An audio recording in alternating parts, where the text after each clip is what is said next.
Я бы упал в стену, последний вздох.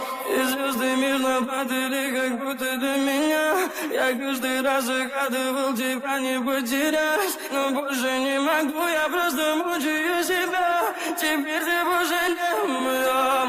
В камине в 6 утра. Bulunduğumuz sevgiler canıma da var, sen bana da var. Sevgiler bulunduğumuz canıma da var, sen bana da var.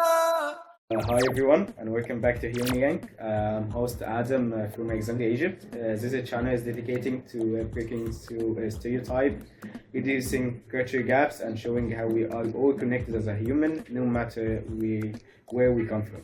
Today I'm joined by a special guest, Nikita. He spent the first 10 years of his life in Russia and now lives in Kazakhstan, where he continues his high school studies. He has a powerful perspective and shaped by two countries that the world often misunderstands. Nikita, welcome to HumaniLink. Okay,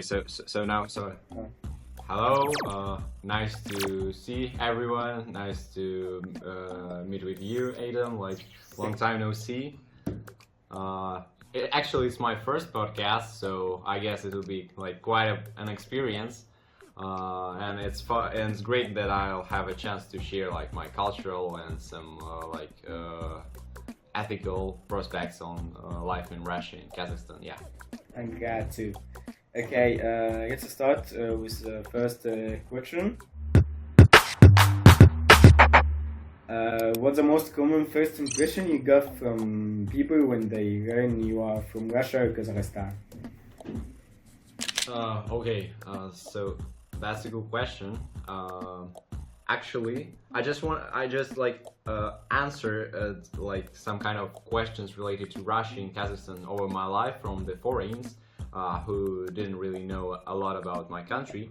Both of my countries actually. So I just don't want to be like too stereotypical, but I think always the kind of expression people get about Russians from like some Hollywood movies and from some other kinds of media that like Russians are kind of like cold, maybe too severe, not really friendly people. And like, you know, always when there is a scene in the movie when like some agents are moving to Russia, there's always this blizzards, snow everywhere, really cold atmosphere. Like it's just a canon, like the basic how the Russia looks like it's you.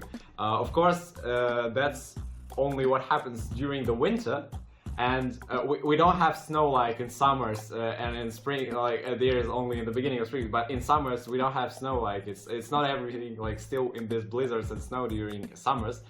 So overall, like in terms of Russia, yeah, that's like the expression people get. And speaking about Kazakhstan, and actually the region of Central Asia, not like Kazakhstan, Uzbekistan, like Turkmenistan, people think that these like all these countries, they're like somewhere like the same, there's the same region, and people treat it like it's somewhere in Central Asia, like somewhere in the steppes, in like with these nomads going through the deserts and through steppes. But in this region, like there's lots of huge differences between countries, between Kazakhstan, between Uzbekistan, between Kyrgyzstan.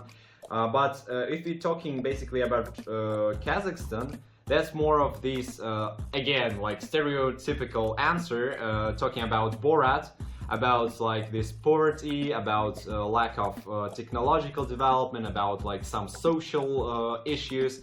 It's like also the case. Not that many people, gradually this situation improves. More and more people get to know about Russia, about Kazakhstan, and it's I'm happy that like more and more people understand that like we're neither like cold people, neither severe, neither like underdeveloped. We're just like as everyone else.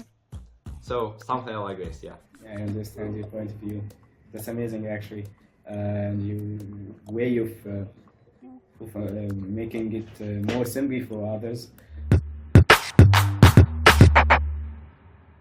Okay, how do you personally react to those kinds of stereotype and the way of thinking of others from other parts of the world? So I think it's fine. Like there's no much of an issue for that. I guess like when we don't know a lot about the country, about the people there, we always like try to orientate based on the stereotypes we know about. So it's totally fine. I just try to. That's much better when people actually ask questions like, "Can you tell me about food, about traditions?" When they just don't like state, "Oh, you're like this Borat movie country, yeah." They just they don't treat it like a universal truth. They just like say like that's what I know, and they want to learn more about what is truthful about the country. So I just try to answer the questions and kind of navigate them through the culture, through the history, through some traditions. It always creates like a better picture rather than trying to tell, oh, that's not true, but don't say that. So it's kind of raging and screaming at people. That doesn't make sense.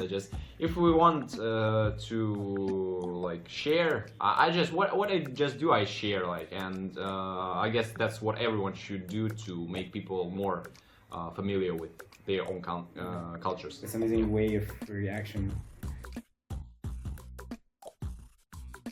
Okay, do you think that media play a big role in shaping these stereotypes?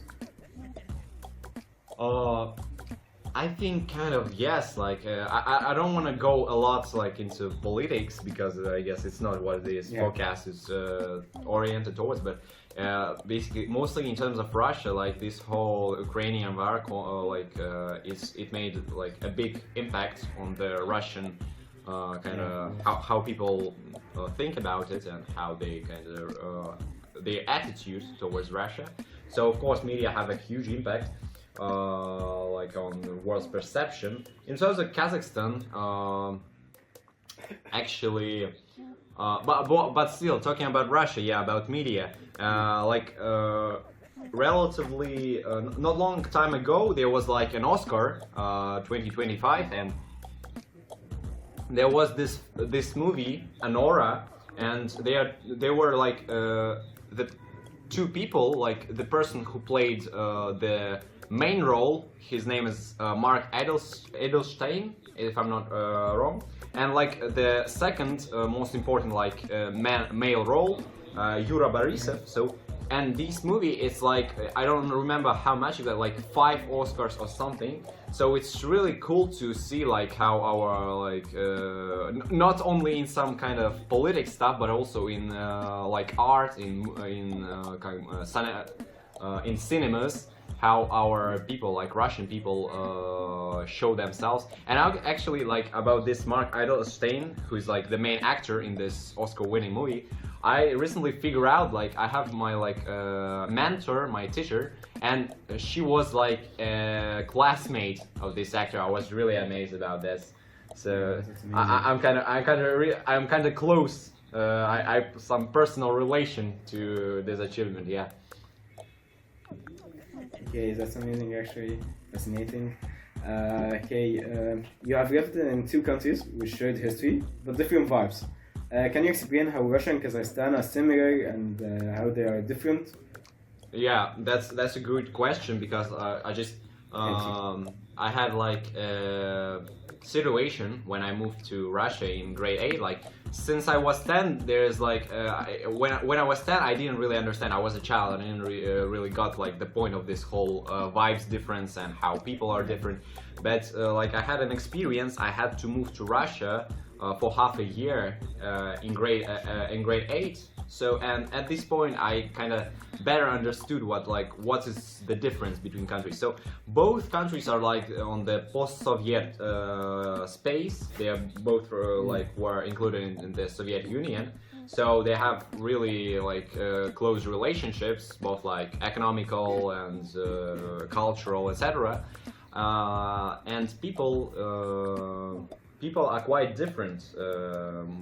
nevertheless between in these two countries. Like if we're talking about Russia, Russia is a really big country. It's like the biggest country. So the nations are diverse, the cultures are diverse. So you can imagine, like on the west, it's more like the West culture. On the East, there's more like some Asian vibe. So it's really diverse. And if you even move through Russia, you can understand like how the cultures change. Like when you get closer to the Central Asian region, it's more similar to Kazakhstan, to Uzbekistan. So, and what's like if we're talking about individuals, many people they are like basically in cities like Moscow, like St. Petersburg, these major cities. They often focus on like personal growth, personal success, personal career. So everyone is pretty individualistic, and that's fine. There is a great competitiveness between these people, but at the same time, in like other cities, people still share with each other. They try to help each other, but overall it's pretty individualistic, and lots of that there is focused on like success. At the same time, Kazakhstan, what I like noticed, people are really affable and friendly, and just they're ready to help. Like actually it's like the basics of the culture. There are some when people like from Kazakhstan, when they lived in like yurts in the steppe, they of course had some tribes who are moving together, who are nomads, and there are some like cultural basics that if like someone from your tribe is in trouble, every participant in the tribe should do their best to help. Like, and if there is like a child in this tribe, like all adults are responsible for this child, like how it will grow up, or like what's the kind of person it will become. So it's more like a teamwork, more like family relationships between Kazakh people, and I guess like that's how it looks like, basically from my viewpoint, the difference between Kazakhstan and Russia. Yeah, I understand. That's amazing. And the way the Kazakhstan are treating each other is amazing also. So, do you feel like you belong more to one place or the both? Oh, I see. Yeah. Taking into account the fact that I've grown up in in Kazakhstan, so I can feel that I mostly relate to Kazakhstan, but at the same time I understand like I'm Russian. I have like a Russian passport, so I'm basically Russian. So it's hard to answer this question. I don't really know at this point. I think I'm a mixture. Like even though I live in Kazakhstan, many of people who surround me, they're from Russia. Like there's whole migration stuff that happened in the last few years. Many people like they're like Slavic. They are like mostly from many of them are from Russia. Of course, they are Kazakhs. They are like some German people. Like actually there's Kazakhstan is a unique place. As far as I remember, like more than 130 kind of different nations that live on this territory, mostly because like in the 40s, like 1940s, there was some repressions, and many like Germans, many of Kafkas nations, they were sent here to Kazakhstan. Just there was some Stalin repression stuff. So the culture here is really diverse. But it's not that easy to relate to like only to Kazakhstan, because Kazakhstan is like basically it's the mixture of everything that surrounds Kazakhstan. So I think like I also present this blend of cultures inside me, like both from Kazakhstan, from Russia, from other regions across it. So yeah, like this. Yeah, I understand your point of view. Okay, let's go to another topic. What's the most shocking or funny stereotype someone has said to you? Funny stereotype about like Kazakhstan, Russia, or like overall? Yeah, about Kazakhstan and Russia. Okay. So I guess I've said about stereotypes. So I guess Borat is the most common. I don't really want to mention Borat once again because like it's the thing that everyone mentioned when they're talking to Kazakhs. I'll try to go a bit out of that. Like nomads and also these steppe culture is also pretty common, but I'll go with that more. So many people think that like nomads that's something kind of retarded, something outdated, underdeveloped. So people here just do nomading stuff and move from place to place. Of course, that's not true. Actually, I must say like Kazakhstan is one of the I think the most rapidly developing countries in the world. Like it's really fastly like quickly growing. People are moving here. People figure out like about this place. They know more. Like the education system is really quickly developing. There's like this Nazarbayev University that is like really close to Europe style. They are professors from the US, from the Europe, from like China. And in terms of infrastructure, it's also really quickly growing. Like in Astana, we don't have like the how it's called, like the metro. The I forgot the name.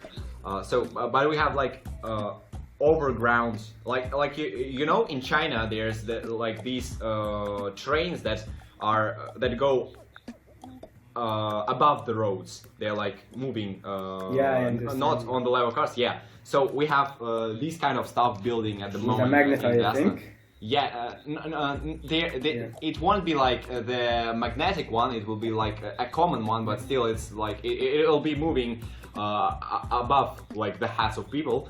So these kind of stuff is being built at the moment, and many like shopping malls are really like futuristic. There is HumaniLink. It was built like I don't know, in 2010 or something like this by kind of some British architecture, Norman Foster, if I'm not wrong. It's you can like Google it. Actually, the US like it's called HumaniLink, KHANCHATYR. It's really like, it's, as far as I remember, it's like the biggest tent like in the world. Like it's a Guinness record. Like this main stereotype that people think about Kazakhstan, basically, that it's really underdeveloped, but that's completely not true. It's it's really amazing how everything changing here and how everything gets better and better. Yeah. This information are new for me actually, and embarrassing for me. Okay, do you think people want to change their own view, or are they just stuck with it? I must say it depends. Like some people basically don't care. That's not really important for like their own lives to understand like the differences and the basics of others' culture. And others are really like naturally curious. They want to know, they want to understand. So I've met people like both types. Like some of them just like they don't basically care. Their culture is enough for them. And others like basically mostly tourists. I've met like one tourist. He was like you know what is ICPC? What? Have you heard about that? Yeah. So you know what is ICP? So basically, for US who's not aware, it's like the biggest like international competition in like programming for like university students, and in and last autumn, like it was 2024, Kazakhstan was like the host. It was like a large event, really like big event. And amazing actually, but it also reflects how fast Kazakhstan grows as like these kind of event. If it was like even few years ago, even someone would have said that like, wow, we'll have ICPC in Kazakhstan, I wouldn't believe him basically. But it was like, and I was also like invited, I did informatics like Olympiad, so I was invited as one of like capitals. Like I live in Astana, it's capital. Capitals like most promising programmers, And when I came, it was amazing. There were so many people. Like there were people from Harvard, from MIT, from Oxford, from some top China's and Korea's universities. And I had like there was lots of food, I must say. Also that was really cool. There was so many food. It was all of that was free, so I was just eating. It's most important thing. Like, you know, yeah. You know, like how in hotels, like during lunches, they have like this how it's called, so many food, you can choose whatever you want. Yeah, and they had these like this during the events. Like it was astonishing. And when I was there, like during this I event, wish I was there. Yeah, I was really happy I was there. I made so many photos. Like, so when I was there, I met like one of the participants. They were from Syria. Yeah. Well, it was like accident, like by accident. We met by accident. We started talking, and he was like, "We're moving away from the main question. I'm getting a bit back." So he asked me so many questions. He wanted to know like what are the traditional food he can try and take like as souvenirs to home. What are some like common markets? What are some like landmarks that he can visit during he was there? Like he was only for a few days, so he wanted to take the most of it. And it's really cool when you meet people like this who are really engaged, who want to know more about what is happening in the country. It was his first time in Kazakhstan, and I think like for most people it was like their first time, not only in Kazakhstan, but only like figuring out what kind of country the Kazakhstan is. So it's exciting when you meet people like this, and I really love talking with like foreigners and tourists who are asking about that.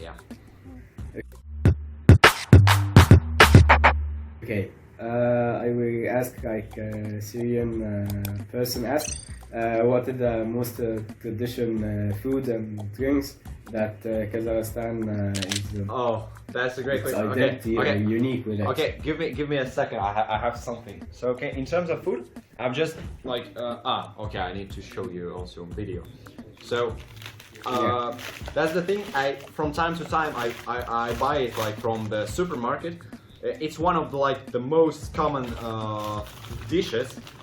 Here I say about it, but I don't have a chance to show it. But now I have a chance to show it. So here you see, it's like a little dot. Yeah, it's called Baursak. It's like it's kind of like Baursak. Yeah, it's like kind of, I wanna show it to the camera as well. Yeah, so it's kind of a dot that was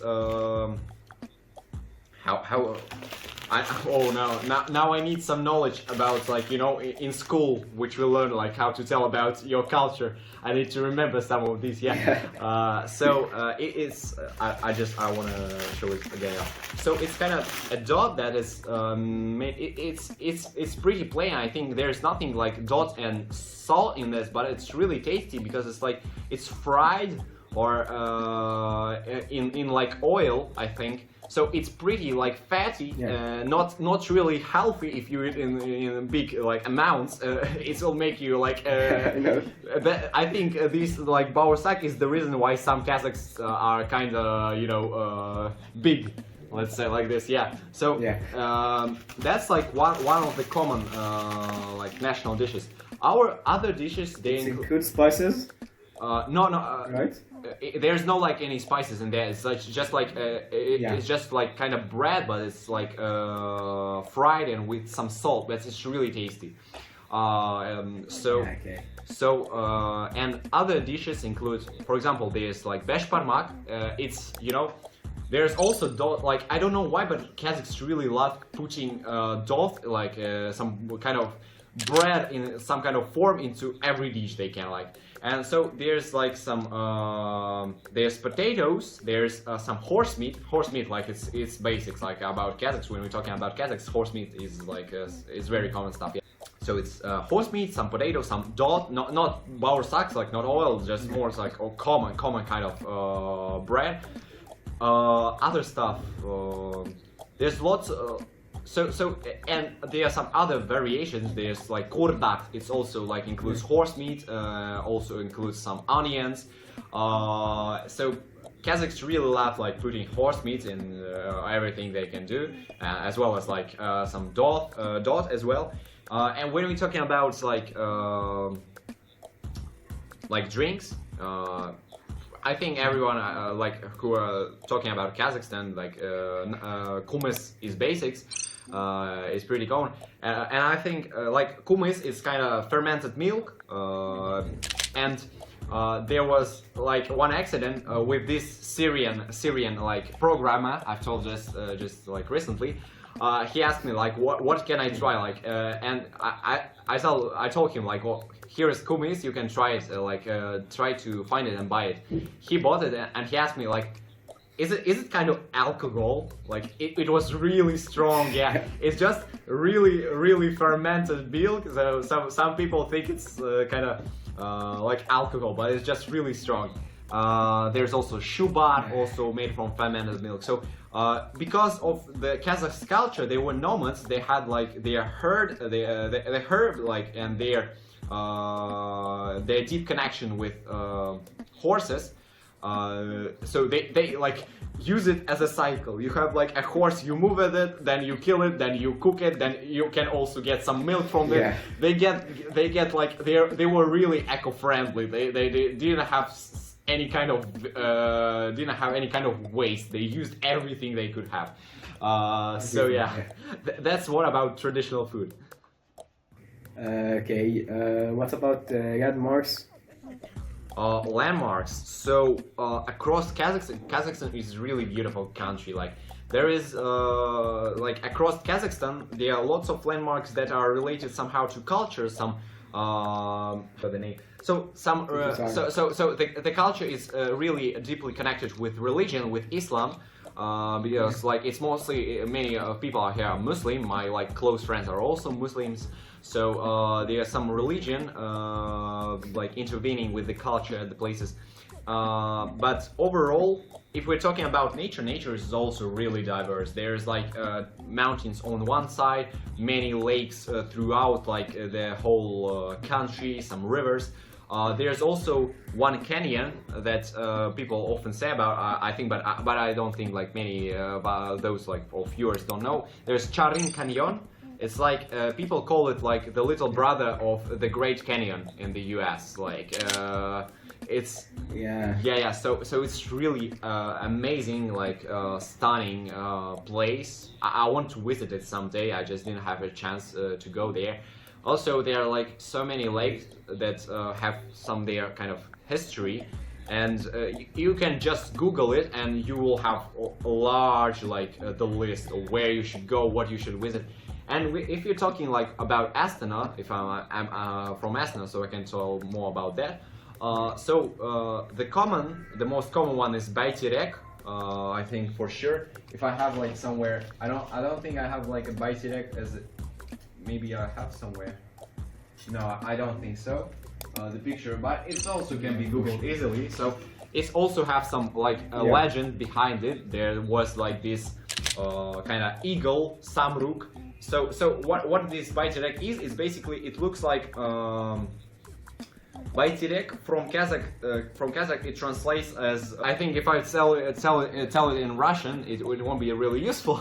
so it's this kind of, I forgot the name of this tree, but in English. So it's basically these very big and very old trees that like kind of enormous ones. Yeah. And the history behind this like landmark, there is this kind of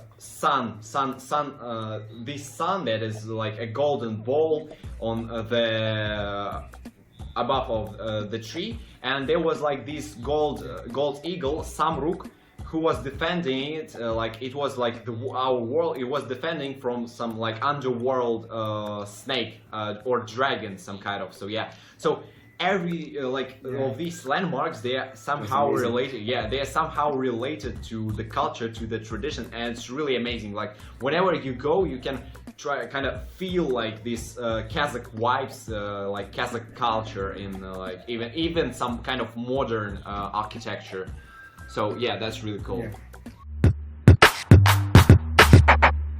Can you say a sentence by Russian accent, by Russian language? Oh, okay, no problem.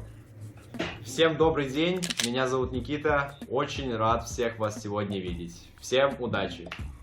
So, it sounds like this, yeah. Translate. So, I've said like, good afternoon everyone, like my name is Nikita, really happy to see all of you today. I can actually like, I'm not really good with like in Kazakh, but I think I can say just the same kind of words like in Kazakh. If you Okay, go on. Okay, Сәлеметсіз бе? Менің атым Никита, бәріне сәлем. So it's like this. Yeah, that's amazing. It's first time for me to listen Russian and Kazakhstani. In one like, in 1 minute. yes, In 1 minute, yeah. Yeah, actually. Okay.